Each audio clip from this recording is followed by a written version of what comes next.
Hi everyone, welcome back to my channel. So friends, ನಾನು ನಮ್ಮ ಹಿರಿಯರ ಒಂದು ಹಳೆಯ ಪದ್ಧತಿಯನ್ನು ಅನುಸರಿಸ್ಕೊಂಡು ಇವತ್ತು ಅಡುಗೆಯನ್ನು ಹೇಗೆ ಮಾಡೋದು ಅಂತ ಹೇಳ್ಕೊಡ್ತಾ ಇದ್ದೀನಿ. ಸೊ ನೀವಿಲ್ಲಿ ನೋಡ್ತಾ ಇರ್ಬೋದು, ನಾನು ಮಡಿಕೆಯಲ್ಲಿ ಅಡುಗೆ ಮಾಡ್ತಾಯಿದ್ದೀನಿ.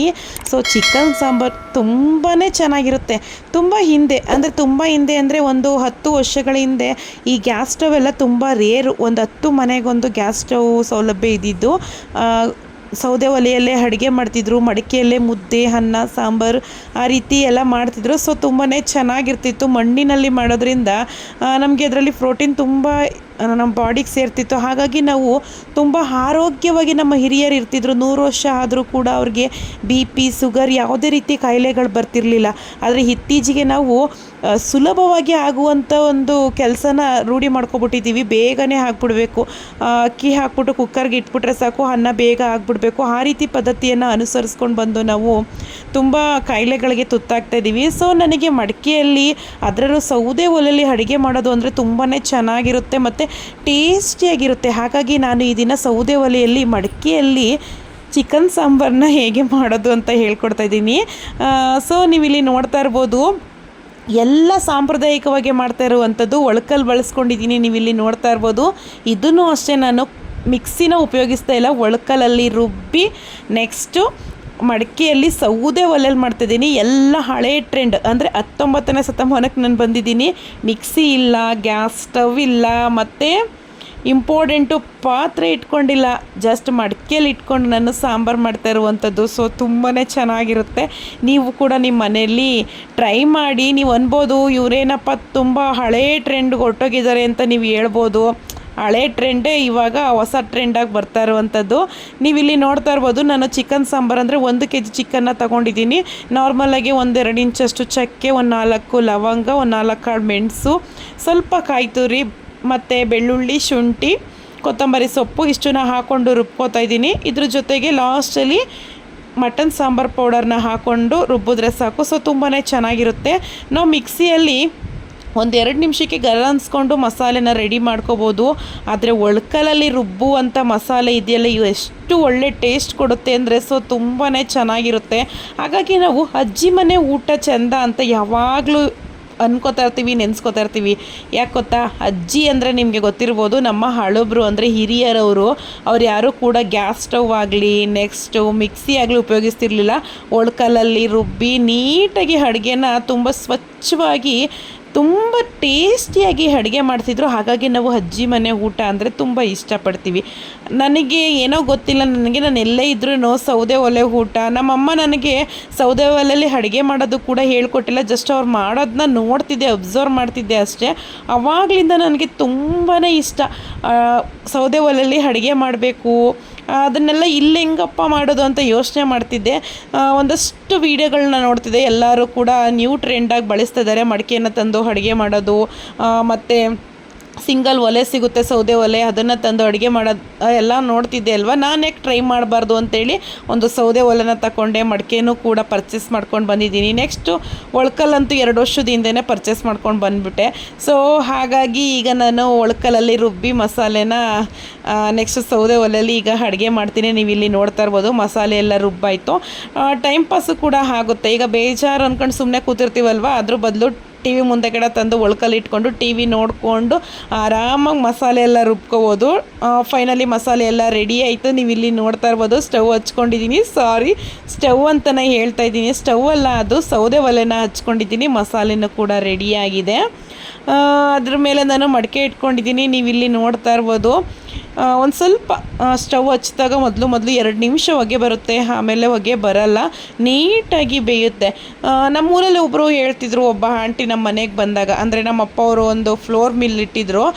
ಮಿಲ್ಲೆಲ್ಲ ಬಿಡಿಸ್ಕೊಳಕ್ಕೆ ಬಂದಾಗ ಹೇಳ್ತಿದ್ರು, ಈ ಕುಕ್ಕರ್ಗಿಂತ ಒಲೆನೇ ಚೆಂದ. ಪಾತ್ರೆಯಲ್ಲಿ, ಓಪನ್ ಪಾತ್ರೆಯಲ್ಲಿ ಅಡುಗೆ ಮಾಡ್ತೀವಲ್ವ, ಸಾಂಬಾರು ಅರ್ಧಂಬರ್ಧ ಬೆಂದಿದ್ರು ಕೂಡ ಟೇಸ್ಟು ತುಂಬ ಚೆನ್ನಾಗಿರುತ್ತೆ. ಸಡನ್ನಾಗಿ ಮಕ್ಕಳು ಸ್ಕೂಲ್ಗೆ ಹೋಗ್ತಿದ್ದಾರೆ, ಊಟ ತಿನ್ನಿಸ್ಬೇಕು, ಸಡನ್ನಾಗಿ ಮಕ್ಕಳು ಹೊಟ್ಟೆ ಹಸಿತೈತೆ ಅಂದಾಗ ಕುಕ್ಕರ್ನ ಸಡನ್ಲಿ ಓಪನ್ ಮಾಡೋದಕ್ಕಾಗಲ್ಲ. ಅಲ್ವಾ. ವಿಸಲೆಲ್ಲ ಹಾರಿದ್ರೆ ಮಾತ್ರ ಇಲ್ಲಾಂದರೆ ಅದು ಬ್ಲಾಸ್ಟ್ ಆಗಿಬಿಡುತ್ತೆ. ಆದರೆ ಓಪನ್ ವಾಲಲ್ಲಿ ಮಾಡೋದ್ರಿಂದ ಅರ್ಧಂಬರ್ಧ ಸಾಂಬಾರು ಬೇಯ್ತಾ ಇದೆ ಅಂತಂದ್ರೂ ಕೂಡ ಸಡನ್ನಾಗಿ ಮಕ್ಕಳು ಹೊಟ್ಟೆ ಹಸಿವು ಊಟ ಬೇಕು ಅಂದಾಗ ಅಲ್ಲೇ ಎತ್ತು ಕಲಸು ತಿನ್ನಿಸ್ಬೋದು. ಆದರೆ ಕುಕ್ಕರೆಲ್ಲ ಆ ರೀತಿ ಆಗಲ್ಲ. ಅದೊಂದು ನಮಗೆ ಸೌದೆ ಒಲೆಯಲ್ಲಿ ಯೂಸ್ ಆಗುತ್ತೆ. ನಾನು ಒಂದು ಸ್ವಲ್ಪ ಎಣ್ಣೆ ಹಾಕ್ಕೊಂಡು ಈರುಳ್ಳಿನ ಸಣ್ಣಗೆ ಚಾಪ್ ಮಾಡಿ ಇಟ್ಕೊಂಡಿದ್ದೆ. ಅದು ಕುದ್ದಿದ ತಕ್ಷಣವೇ ಈಗ 1 kg ಚಿಕನ್ನ ತೊಳೆದು ಇಟ್ಕೊಂಡಿದ್ದೆ. ನೀವು ಇಲ್ಲಿ ನೋಡ್ತಾ ಇರ್ಬೋದು. ಇವಾಗ ಹಾಕ್ತಾಯಿದ್ದೀನಿ. ಮತ್ತು ಇಂಪಾರ್ಟೆಂಟು, ನೀವೇನಾದರೂ ಮಡಿಕೆ ತಗೊಂಡ್ರೆ ಇಕ್ಲ ಎಲ್ಲ ಹಾಕೋದಕ್ಕೆ ಹೋಗಬೇಡಿ. ನಾನು ಟ್ರೈ ಮಾಡೋದಕ್ಕೆ ಹೋದೆ, ನನಗೆ ತುಂಬ ಭಯ ಆಗ್ಬಿಡ್ತು. ಅಕಸ್ಮಾತ್ ಅಂದರೆ ಗಟ್ಟಿ ಇದೆ, ಅಕಸ್ಮಾತು ಹೊಡೆದೋದ್ರೆ ಏನು ಮಾಡೋದು? ತುಂಬ ಆಸೆಯಿಂದ ತಂದಿರೋದನ್ನ ಒಂದಷ್ಟು ದಿನ ಯೂಸ್ ಮಾಡಿದ್ರೆ ನಮಗೂ ಕೂಡ ಒಂಥರ ಖುಷಿಯಿಂದ ಫೀಲ್ ಆಗುತ್ತೆ. ಹಾಗಾಗಿ ನಾನಿವಾಗ ಇಕ್ಲದಲ್ಲಿ ಇಟ್ಕೊಳ್ಳೋಕೆ ಹೋದೆ. ಆದರೆ ಬಟ್ಟೆಲಿ ಇಟ್ಕೊಂಡೆ ಲಾಸ್ಟಲ್ಲಿ. ಇವಾಗ ಸ್ವಲ್ಪ ಅರಿಶಿನ ಪೌಡರ್ನ ಹಾಕ್ಕೊಂಡಿದ್ದೀನಿ. ಡೈರೆಕ್ಟು ರುಚಿಗೆ ಎಷ್ಟು ಬೇಕೋ ರುಚಿಗೆ ಎಷ್ಟು ಬೇಕೋ ಉಪ್ಪು ಅಷ್ಟನ್ನು ಹಾಕೋತಾ ಇದ್ದೀನಿ. ಇಕ್ಲ ಅಂತ ಹಿಡ್ಕೊಳ್ಳೋದಕ್ಕೆ ಹೋಗ್ಬೇಡಿ. ನಾನು ಲಾಸ್ಟಲ್ಲಿ ಬಟ್ಟೆನ ಹಿಡ್ಕೊಂಡು ನೀಟಾಗಿ ಎಲ್ಲ ತಿರುಗಿಸ್ಕೊಂಡೆ. ನೀಟಾಗಿ ಬಂತು. ನೀವು ಇಲ್ಲಿ ನೋಡ್ತಾ ಇರ್ಬೋದು. ಇಕ್ಲ ತಗೊಂಡ್ರಂತೂ ಗ್ಯಾರಂಟಿ ಅದು ಮಡಿಕೆ ಒಡೆದೋಗುತ್ತೆ. ನೋಡಿ, ಈ ರೀತಿ ಮಿಕ್ಸ್ ಮಾಡಿಕೊಂಡ್ರೆ ಆಗುತ್ತೆ. ನಿಧಾನಕ್ಕೆ ಮಿಕ್ಸ್ ಮಾಡ್ಕೊಳ್ಳಿ. ಆಮೇಲೆ ಪಾತ್ರೆ ಸ್ಟವ್ ತಗ್ಲಿಬಿಟ್ರು ಹೊಡೆದೋಗುತ್ತೆ ಮಡಿಕೆ. ಮತ್ತು ನಮ್ಮ ಅಜ್ಜಿ ಊರಲ್ಲಿ ನೋಡಿದ್ದೆ ನಾನು, ಮಡಿಕೆಯಲ್ಲಿ ಮುದ್ದೆ ಮಾಡ್ತಿದ್ರು. ನಾನು ಗಡಿಗೆ ಅಂತ ಹೇಳ್ತಾರೆ, ಹರವೆ ಅಂತಲೂ ಕರೀತಾರೆ. ಇಲ್ಲಿ ಪಕ್ಕದಲ್ಲಿ ಒಂದು ಹರವೆ ಇಟ್ಕೊಂಡಿದ್ದೀನಿ, ನೀವು ಇಲ್ಲಿ ಅಬ್ಸರ್ವ್ ಮಾಡ್ತಾ ಇರ್ಬೋದು. ಆ ನೀರು ಎಷ್ಟು ಟೇಸ್ಟಾಗಿರುತ್ತೆ ಅಂದರೆ ಯಾವ ಜ್ಯೂಸ್ಗೂ ಕಡಿಮೆ ಇರಲ್ಲ. ಫಸ್ಟು ಬಿಸಿ ನೀರು ಕಾಯಿಸಿ ಇಟ್ಕೊಬಿಡ್ತೀನಿ. ಅಂದರೆ ನಾನು ತಂದಿರುವಂಥ ಹರವೆ ಕರೆಕ್ಟಾಗಿ 3.5 ಲೀಟ್ರ್ ನೀರು ಹಿಡಿಯುತ್ತೆ. ಬೆಳಿಗ್ಗೆ ಕಾಯಿಸಿಟ್ಬಿಟ್ರೆ ಸಂಜೆವರೆಗೂ ನೀರಾಗುತ್ತೆ ಕುಡಿಯೋದಕ್ಕೆ ಎಲ್ಲರಿಗೂ ಕೂಡ. ಬಿಸಿ ಇದ್ದಾಗಲೂ ಒಂಥರ ಟೇಸ್ಟ್ ಕೊಡುತ್ತೆ. ತಣ್ಣಗಾದಾಗಂತೂ ಆ ಮಣ್ಣಲ್ಲಿರುವಂಥ ಪ್ರೋಟೀನ್ ಎಲ್ಲ ನಮ್ಮ ಬಾಡಿಗೆ ಬರುತ್ತೆ. ತುಂಬಾ ಚೆನ್ನಾಗಿರುತ್ತೆ ಫ್ರೆಂಡ್ಸ್. ನೀವು ಗ್ಯಾಸ್ ಸ್ಟವ್ ಮೇಲೆ ನೀವು ನೀರನ್ನ ಕಾಯಿಸ್ಕೋಬೋದು.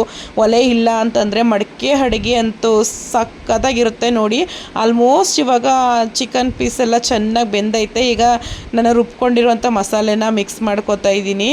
ನೀವಿಲ್ಲಿ ನೋಡ್ತಾ ಇರ್ಬೋದು. ಒಂದು ಲಿಡ್ ಕ್ಲೋಸ್ ಮಾಡೋಕ್ಕೆ ಇದನ್ನು ಏನೋ ಅಂದ್ರಪ್ಪ, ಇದ್ರ ಹೆಸರು ನಂಗೆ ಬರಲ್ಲ, ಪ್ಲೇಟ್ ಅಂದ್ಕೊಂಡೆ. ಆದರೆ ನಮ್ಮ ಅತ್ತೆ ಹೇಳಿದ್ರು ಈ ಬೌಲ್ನ, ಈ ಚಿಮ್ಮಿಣಿನ ಏನೋ ಅಂತ ಹೇಳಿದ್ರು, ನನಗೆ ಗೊತ್ತಾಗಲಿಲ್ಲ. ನೋಡಿ, ಸ್ವಲ್ಪ ನೀರು ಬಿಟ್ಕೊಂಡಿದ್ದೆ. ಸ್ವಲ್ಪ ನೀರು ಡ್ರೈ ಆಗೋವರೆಗೂ ಕುದಿಸ್ಕೊಳ್ಳೋಣ. ಜಾಸ್ತಿ ಉರಿ ಹಾಕೋದಕ್ಕೆ ಹೋಗಬೇಡಿ. ಮಡಿಕೆ ಮಸಿ ಆಗಿಬಿಟ್ರು ನಾವು ಅದನ್ನು ಉಜ್ಜಿದ್ರೂ ತೆಳು ಆಗಿಬಿಡುತ್ತೆ. ಅದಕ್ಕೋಸ್ಕರ ಲೈಟಾಗಿ ಹಾಕ್ಕೊಂಡಿದ್ದೀನಿ. ಮತ್ತು ಲಾಸ್ಟಲ್ಲಿ ಈಗ ಕಸ್ತೂರಿ ಮೆಥಿನೂ ಕೂಡ ಹಾಕ್ಕೊಂಡೆ. ಒಂದು ಒಳ್ಳೆ ಟೇಸ್ಟ್ ಕೊಡುತ್ತೆ ಅಂತೇಳಿ. ಮತ್ತು ನಿಮಗೆ ಹೇಳ್ತೀನಿ, ಹುಚ್ಚೆಳ್ಳು ಅಂತ ಬರುತ್ತೆ, ಅದನ್ನು ಕೂಡ ರುಬ್ಕೊಳ್ಳಿ. ಸ್ವಲ್ಪ ಬಿಸಿ ಮಾಡಿಕೊಂಡು ಒಳ್ಕಲ್ಲಲ್ಲಿ ರುಬ್ಬಬೇಕಾದ್ರೆ ಸಕ್ಕತ್ತಾಗಿರುತ್ತೆ. ಆದರೆ ನನಗೆ ಮರ್ತೋಯ್ತು. ಇಲ್ಲ ಅಂದಿದ್ರೆ ನಾವು ನೆನೆಸ್ಕೊಂಡ್ವಿ. ಮಡಿಕೆ ಸಾಂಬಾರು ಹುಚ್ಚೆಳ್ಳು ಇದ್ಬಿಟ್ಟಿದ್ರಂತೂ ಪಕ್ಕ 19th ಶತಮಾನದಲ್ಲಿ ನಾವು ಹೊರಟೋಗ್ತಿದ್ವಿ. ಯಾಕಂದರೆ ಹಳೆಯ ಕಾಲದಲ್ಲಿ ಮಿಕ್ಸಿ ಇರಲಿಲ್ಲ, ಮತ್ತು ಗ್ಯಾಸ್ ಸ್ಟವ್ ಇರಲಿಲ್ಲ. ಏನೋ ಒಂಥರ ಖುಷಿಯಾಗುತ್ತೆ. ಹುಚ್ಚೆಳ್ಳು ಹಾಕಿ ಒಳ್ಕಲ್ಲಲ್ಲಿ ರುಬ್ಬಿ ಸೌದೆ ಒಲೆಯಲ್ಲಿ ಅಡುಗೆ ಮಾಡ್ತಿದ್ರು. ಎಷ್ಟು ಚೆಂದ ಅಲ್ವಾ. ಮಡಿಕೆಯಲ್ಲೇ ಎಲ್ಲ ತರಹದ ಅಡುಗೆಯನ್ನು ಮಾಡ್ತಿದ್ರು. ಹಾಗಾಗಿ ಅವರು ತುಂಬ ಆರೋಗ್ಯವಾಗಿರ್ತಿದ್ರು.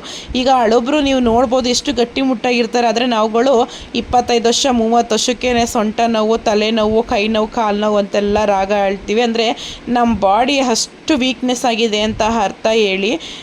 ನೀವಿಲ್ಲಿ ನೋಡ್ತಾ ಇರ್ಬೋದು. ರುಬ್ಕೊಂಡಿರುವಂಥ ಮಸಾಲೆನ ಹಾಕ್ಕೊಂಡೆ. ಮತ್ತು ಎಷ್ಟು ನೀರು ಬೇಕೋ ಅದಕ್ಕೆ ನೀವು ನೀರು ಹಾಕ್ಕೊಳ್ಳಿ. ಒಬ್ಬೊಬ್ಬರು ತೆಳು ಬೇಕು ಸಾಂಬಾರು ಅಂತಾರೆ, ಒಬ್ಬೊಬ್ಬರು ಗಟ್ಟಿ ಬೇಕು ಅಂತಾರೆ. ಆದರೆ ಮೀಡಿಯಮ್ ಆಗಿದ್ದರೆ ಸಾಂಬಾರಂತೂ ಸಕ್ಕತ್ತಾಗಿರುತ್ತೆ. ಸೊ ಇವಾಗ ಇದನ್ನು ಕುದಿಯೋದಕ್ಕೆ ಬಿಟ್ಟರೆ ಸಾಕು, ಪರ್ಫೆಕ್ಟಾಗಿ ಸಾಂಬಾರಂತೂ ರೆಡಿ ಆಗುತ್ತೆ. ನೋಡಿ, ಇದು ನೋಡ್ತಾ ಇದ್ದರೆ ಒಂಥರ ಚೆಂದ. ನನ್ನ ಮಕ್ಕಳಂತೂ ಇದು ಓಪನ್ ಪಾತ್ರೆಯಲ್ಲಿ ಮಾಡ್ತಿದ್ದೆ ಅಲ್ವಾ, ಅಮ್ಮ ಫ್ಲೇವರ್ ತುಂಬ ಚೆನ್ನಾಗಿ ಬರ್ತೈತೆ ಅಮ್ಮ ಅಂತ ಹೇಳ್ತಿದ್ರು. ಸೊ ತುಂಬಾ ಖುಷಿಯಾಗುತ್ತೆ. ನೋಡಿ, ಎಷ್ಟು ಚೆನ್ನಾಗಿ ಗ್ಯಾಸ್ ಸ್ಟವ್ಗಿಂತನೂ ಎಷ್ಟು ಚೆಂದ ಉರಿತೈತೆ. ನೋಡೋದಕ್ಕೆ ಚೆಂದ. ನನಗಂತೂ ಸೌದೆ ಒಲೆ ಹಚ್ಚಿದ್ದೀನಿ ಅನ್ನೋದೇ ಒಂದು ಖುಷಿ ಕೊಡುತ್ತೆ ನನಗಂತೂ. ಈ ರೀತಿ ಹುರಿದ್ಬಿಟ್ರೆ ಸಾಕು. ಸಣ್ಣ ಸೌದೆ ಇಟ್ಕೊಳ್ಳಿ. ಈ ಥರ ಒಲೆ ತಗೊಳ್ಳೋರು ನೀಟಾಗಿ ಹುರಿಯುತ್ತೆ. ಈಗ ಸಾಂಬಾರಂತೂ ನೋಡಿ ಎಷ್ಟು ಚೆನ್ನಾಗಿ ಕುದಿ ಬರ್ತೈತೆ. ಅದರಲ್ಲೂ ಮಡಿಕೆ ಹೇಳ್ಬೇಕಾ, ಅದ್ರ ಟೇಸ್ಟೇ ಚೆಂದ. ಸೊ ಫ್ರೆಂಡ್ಸ್, ನಾನು ಈ ದಿನ ನಿಮಗೆ ಮಡಿಕೆಯಲ್ಲಿ, ಅದರಲ್ಲೂ ಸೌದೆ ಒಲೆಯಲ್ಲಿ ಒಳ್ಕಲಲ್ಲಿ ರುಬ್ಬಿ ಚಿಕನ್ ಸಾಂಬಾರನ್ನ ಹೇಗೆ ಮಾಡೋದು, ಚಿಕನ್ ಸಾಂಬಾರು ಮಾಡೋದು ಒಂದು ಖುಷಿನ ನಿಮ್ಮ ಜೊತೆ ಹಂಚ್ಕೋಬೇಕು ಅಂತ ಅನಿಸ್ತು. ಏಕೆಂದರೆ ನಾರ್ಮಲಾಗಿ ಎಲ್ಲರೂ ಕೂಡ ಚಿಕನ್ ಸಾಂಬಾರನ್ನ ಮಾಡ್ತಾರೆ. ಆದರೆ ಏನಪ್ಪ ಅಂತಂದರೆ ಮಡಕೆಯಲ್ಲಿ ಮಾಡಿದ್ದೀನಲ್ವ ಒಳಕಲ್ಲಲ್ಲಿ ರುಬ್ಬಿ, ಅದರಲ್ಲೂ ಸೌದೆ ಒಲೆಯಲ್ಲಿ. ಇದನ್ನು ನಾನು ನಿಮ್ಮ ಜೊತೆ ಖುಷಿಯಿಂದ ಶೇರ್ ಮಾಡ್ಕೋಬೇಕು ಅನ್ನಿಸ್ತು, ಹಾಗಾಗಿ ನಾನು ಈ ವಿಡಿಯೋದಲ್ಲಿ ಶೇರ್ ಮಾಡಿಕೊಂಡೆ. ಯಾರ್ಯಾರಿಗೆ ಈ ವಿಡಿಯೋ ಇಷ್ಟ ಆಯಿತು ದಯವಿಟ್ಟು ಹೇಗಿತ್ತು ಅಂತ ಕಾಮೆಂಟ್ ಮಾಡೋದನ್ನ ಮರಿಬೇಡಿ. ಹಾಗೆ ನಿಮ್ಮ ಫ್ರೆಂಡ್ಸ್ಗಳ ಜೊತೆ ಶೇರ್ ಮಾಡಿ, ಲೈಕ್ ಮಾಡಿ ಅಂತ ಕೇಳ್ಕೊತೀನಿ. ದಯವಿಟ್ಟು ನನ್ನ ಎಲ್ಲ ಉಳಿದಂಥ ವೀಡಿಯೋಗಳ್ನೂ ಕೂಡ ಫ್ರೀ ಮಾಡಿಕೊಂಡು ವಾಚ್ ಮಾಡಿ ಅಂತ ಕೇಳ್ಕೊತೀನಿ. ಯಾಕಂದರೆ ನಾನು ತುಂಬ ಶ್ರಮಪಟ್ಟು, ನಾನು ತುಂಬ ಇಷ್ಟಪಟ್ಟು ಈ ವಿಡಿಯೋನ ಹಾಕ್ತಾಯಿದ್ದೀನಿ. ಒಂದಷ್ಟು ಜನ ನೋಡಿದ್ರೆ ನನಗೂ ಕೂಡ ಖುಷಿಯಾಗುತ್ತೆ, ಯಾರೂ ನೋಡಿಲ್ಲ ಅಂದರೆ ಏನಕ್ಕೆ ವಿಡಿಯೋ ಮಾಡಬೇಕು ಅಂತ ಅನಿಸುತ್ತೆ. ನಾನಂತೂ ತುಂಬ ಇಷ್ಟಪಟ್ಟು ವಿಡಿಯೋ ಮಾಡ್ತಾಯಿದ್ದೀನಿ. ದಯವಿಟ್ಟು ಫ್ರೀ ಮಾಡಿಕೊಂಡು ಫುಲ್ ವಿಡಿಯೋ, ಬೇರೆ ವೀಡಿಯೋಗಳಂದರೆ ನನ್ನ ಬೇರೆ ವೀಡಿಯೋಗಳನ್ನ ಕೂಡ ವಾಚ್ ಮಾಡಿ ಅಂತ ಕೇಳ್ಕೊತೀನಿ. ಫೈನಲಿ ಲಾಸ್ಟಲ್ಲಿ ಕೊತ್ತಂಬರಿ ಸೊಪ್ಪು ಹಾಕ್ತೆ. ನೀವಿಲ್ಲಿ ನೋಡ್ತಾ ಇರ್ಬೋದು, ಬಿಸಿ ರಾಗಿ ಮುದ್ದೆಗೆ ಈರುಳ್ಳಿ ಜೊತೆಗೆ ಚಿಕನ್ ಸಾಂಬಾರನ್ನ ಹಾಕ್ಕೊಂಡು ತಿಂತಾಯಿದ್ರಂತೂ ಸಖತ್ತಾಗಿರುತ್ತೆ. ನೀವಿಲ್ಲಿ ನೋಡ್ತಾ ಇರ್ಬೋದು ಮಡಿಕೆ ಸಾಂಬಾರು. ಟ್ರೈ ಮಾಡಿ, ನಿಮಗೆ ಗೊತ್ತಾಗುತ್ತೆ ಎಷ್ಟು ಟೇಸ್ಟ್ ಕೊಡುತ್ತೆ ಅಂತಂದರೆ ಸೂಪರ್ ಟೇಸ್ಟ್ ಕೊಡುತ್ತೆ.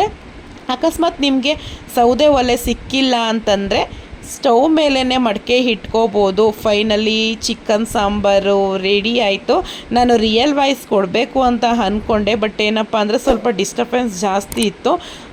ಸಂಡೇ ಅಲ್ವಾ, ಮಕ್ಕಳು ಸುತ್ತಮುತ್ತ ಆಟ ಆಡ್ತಾ ಇರ್ತಾರೆ, ಮಾತಾಡ್ತಾ ಇರ್ತಾರೆ. ಅವ್ರನ್ನ ಬೇಡ ಅಂತ ಹೇಳೋದಕ್ಕಾಗಲ್ಲ, ಅವ್ರಿಗೆ ಒಂದಿನಾದರೂ ಫ್ರೀಡಮ್ ಬೇಕಲ್ವಾ. ಓಕೆ ಫ್ರೆಂಡ್ಸ್, ನೆಕ್ಸ್ಟ್ ವಿಡಿಯೋದಲ್ಲಿ ಸಿಗೋಣ. ನೀವಿಲ್ಲಿ ನೋಡ್ತಾ ಇರ್ಬೋದು, ಸೊ ಡಿಫ್ರೆಂಟ್ ಆದ ಒಂದು ಕಟ್ಲೆಟ್ನ ನೆಕ್ಸ್ಟ್ ವಿಡಿಯೋದಲ್ಲಿ ತೋರಿಸ್ತೀನಿ. ದಯವಿಟ್ಟು ಫ್ರೀ ಮಾಡಿಕೊಂಡು ಈ ವಿಡಿಯೋನ ವಾಚ್ ಮಾಡಿ ಅಂತ ಕೇಳ್ಕೊತೀನಿ.